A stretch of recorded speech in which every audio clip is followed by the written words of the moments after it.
Былтыр 2023 жылы абдан ысык аба ырайы болгонуна байланыштуу суу тартыш болуп, айыл чарба багытында иштегендер жабыркады эле да. Чөп маселеси 500 сомдон 600 сомго чейин көтөрүлдү эле. Быйыл дагы айтып атасыздар, аба ырайы абдан ысык болот, суу тартыш болот. Ошондон улам былтыркы дагы кайталанат болуш керек. Чөптүн баасы 500-600 сом болгон бардык Кыргызстандын аймагында. 500-600 сомго көтөрүлгөн болсо, бул автоматтык түрдө эттин баасы көтөрүлөт.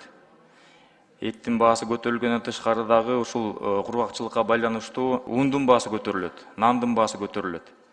Ушул багытта ошол кайталанбаш үчүн кандай иш-чара алдын алып каралып атабы? Мындан ары бири-бирибизди угуп, туура иш кылганды үйрөнүп алышыбыз керек да.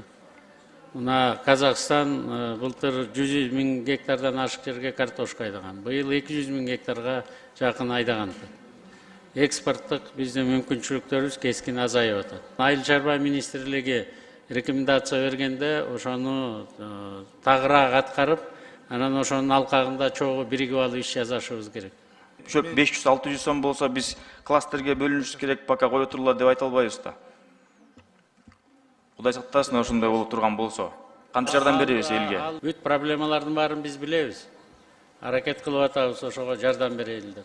Экспортко чыксаңар, бир тарабыңарды биз колдоп берели, сертификациясын баарын бүтүрүп берели деп.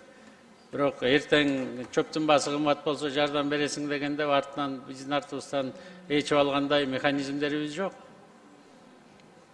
Ошон үчүн алыбызга жараша багайлы деп атам. Бир уй багалабызбы?